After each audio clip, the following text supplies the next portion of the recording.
D2 Chapter 3 Expansion and Factorization of Quadratic Expressions. Exercise 3A Question number 1. Expand and or simplify each of the following expressions. यहाँ पर हमारे पास कुछ expressions given है जिसे हमें expand भी करना है और simplify भी करना है.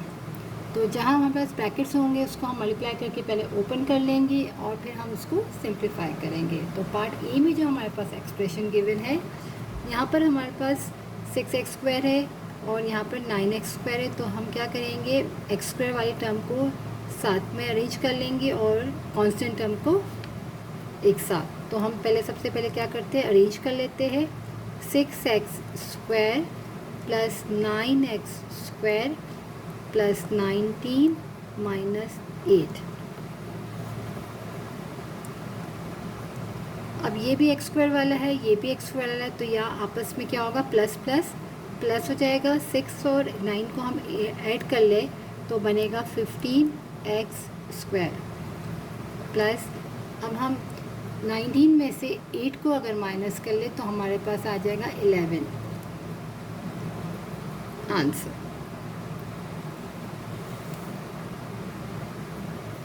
पार्ट बी में हमारे पास है x² प्लस 2x माइनस 7 और माइनस मल्टीप्लाई हो रहा है इस ब्रैकेट से. तो सबसे पहले हम क्या करेंगे, इस ब्रैकेट को पहले ओपन करेंगे, फिर इस क्वेश्चन की तरह पार्ट ए की तरह हम क्या करेंगे, इसको अरेंज करेंगे. तो सबसे पहले हम इसको सॉल्व करते हैं. ब्रैकेट को ओपन कर लेते हैं. तो x² प्लस 2x माइनस 7 और यहाँ पर माइनस की साइन है और यहाँ भी माइनस है, तो माइनस इंटू माइनस हमारा बन गया plus 11x² minus 5x minus 1. अब हम यहाँ अरेंज कर लेते हैं. ये पावर 2 है, ये भी पावर 2 है, तो इन दोनों को पहले हम साथ में अरेंज कर लेते हैं. फिर हमारे पास पावर x की पावर 1 वाली दो टर्म है. यहाँ पर 2x है और यहाँ पर माइनस 5x है, तो प्लस 2x माइनस 5x और यहाँ पर दो कांस्टेंट टर्म भी है, यानी जिसमें हमारे पास वेरिएबल नहीं होता उसको हम कांस्टेंट टर्म बोलते हैं. तो माइनस 7 और माइनस 1 हमने अरेंज कर लिया. पावर 2 वाले को साथ का, पावर 1 वाले को और कांस्टेंट टर्म को. यहाँ पर दोनों प्लस है, तो 1x² है और 11x² है, तो प्लस प्लस प्लस होता है. 1 और 11 को ऐड करेंगे तो 12x². और यहाँ पर एक प्लस है, एक माइनस है, तो प्लस माइनस माइनस. 5 में से 2 को माइनस करेंगे तो हमारे पास हो जाएगा 3x और 2 और 5 में से 5 बड़ा है, इसकी साइन माइनस है, तो यहाँ आ जाएगा माइनस. और लास्ट में कांस्टेंट में हमारे पास है -7 -1. तो माइनस और माइनस क्या होता है, माइनस इंटू माइनस प्लस बनता है और साइन हम माइनस के लगाते हैं, तो -8 हो जाएगा. या आप यूँ बोलोगे बड़े नंबर की साइन तो भी नेगेटिव है, ठीक है. तो माइनस इंटू माइनस ऐड होते हैं मगर साइन माइनस की आती है.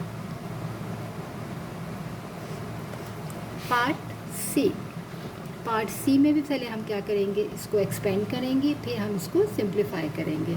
तो ब्रैकेट्स को पहले हम ओपन कर लेते हैं. यहाँ है y plus minus minus 3y² और यहाँ पर 2 मल्टीप्लाई हो रहा है इस पूरे ब्रैकेट से, तो plus 2y² plus minus minus 2 6 12y. हमने ब्रैकेट्स को ओपन कर लिया. अब पावर स्क्वायर वाली टर्म और 1 वाली पावर की हम साथ में अरेंज कर लेते हैं. यहाँ है -3y² और प्लस 2y², यहाँ पर प्लस y और माइनस 12y. तो दोनों पावर 2 वाली टर्म को आपस में हम ऐड और सब्ट्रैक्ट कर लेते हैं. माइनस प्लस माइनस 3 में से 2 गया तो हमारे पास 1 बचेगा, तो 1 यहाँ में लिखने की नीड नहीं है, इसलिए हम y² लिखेंगे. और यहाँ पर 3 बड़ा है और 2 छोटा है, तो जो 3 की साइन है वो माइनस है, तो यहाँ माइनस रहेगी.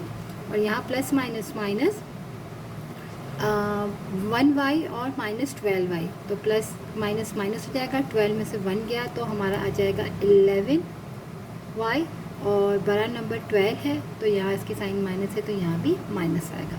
तो -y² माइनस 11y आंसर.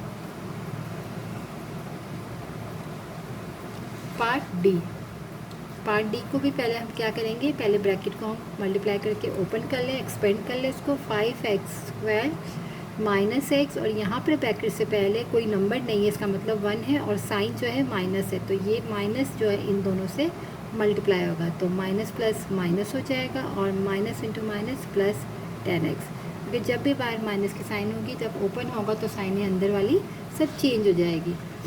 अब 5x स्क्वायर और minus x square minus x और प्लस 10x, हमने पावर 2 वाले साथ लिख लिए और पावर 1 वाले, प्लस माइनस माइनस, 5 में से हमने 1 को माइनस किया तो 4x स्क्वायर, 5 बड़ा है और 1 छोटा है, तो 5 की साइन यहाँ प्लस है, तो यहाँ भी प्लस है, और यहाँ भी एक माइनस है एक प्लस है, यहाँ कोई नंबर नहीं, इसका मतलब 1 है, तो माइनस प्लस माइनस, 10 में से 1 को माइनस किया तो 9x, और इन दोनों में से ये 1x है ये 10x है, तो बड़ा नंबर 10 है, इसकी साइन प्लस है, तो यहाँ प्लस आएगा।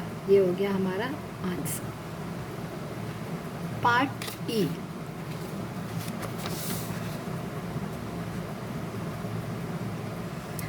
पार्ट ई को भी सबसे पहले हम ब्रैकेट को ओपन कर लें, तो यहाँ पर ब्रैकेट से पहले माइनस की साइन है, तो जब ओपन होगा तो सारी साइनें चेंज हो जाएगी, यहाँ प्लस है तो ये माइनस हो जाएगा, क्योंकि minus plus minus, minus plus minus, और ये भी माइनस प्लस माइनस, सबकी साइनें प्लस थी तो सारी ओपन होके माइनस हो गया, plus 3x square minus 7x plus का 2। अब हम स्क्वायर वाले लिख लेते हैं, minus 4x square plus 3x square, और यहाँ पर माइनस 9x माइनस 7x, और कांस्टेंट टर्म में माइनस 2 और प्लस का 2। अब माइनस प्लस माइनस, 4 में से 3 को माइनस किया तो 1x स्क्वायर बचा, तो 1 हम यहाँ लिखेंगे नहीं, सिर्फ हम लिखेंगे x स्क्वायर। अगर आप 1 लिख भी देते हो तो कोई मसला नहीं है, तो 1 की कोई वैल्यू नहीं होती अगर हम 1 नहीं डालते हैं, अगर लिखेंगे भी तो भी कोई इशू नहीं है। 4 बड़ा है और 3 छोटा है, 4 इसकी जो साइन है वो है माइनस, तो यहाँ हम लगाएंगे माइनस, और यहाँ पर x दोनों माइनस से, तो माइनस इंटू माइनस क्या हो जाएगा, प्लस हो जाएगा। 9 और 7 को अगर हम ऐड करें तो हमारे पास बन जाएगा 16, माइनस 16x, और यहाँ माइनस 2 प्लस 2, तो ये तो हमारा हो गया 0, क्योंकि एक माइनस है एक प्लस 2 है, तो यहाँ बचा प्लस 0, तो 0 लिखने की भी नीड नहीं है। Minus x square minus 16x हमारा हो गया answer. Part F, part F में क्या करेंगे, यहाँ पे 2 ब्रैकेट से पहले ओपन करेंगे, इस ब्रैकेट से पहले माइनस है तो ये पूरा जो ब्रैकेट है वो माइनस से मल्टीप्लाई होगा, सबकी साइनें चेंज हो जाएगी, तो -1 प्लस 7y और प्लस 8y स्क्वायर।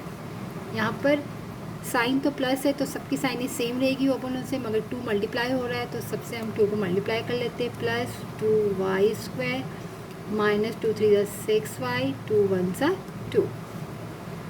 अब हम अरेंज कर लेते हैं, सबसे पहले स्क्वायर की term 8y square plus 2y square plus 7y minus 6y और -1 और माइनस का 2।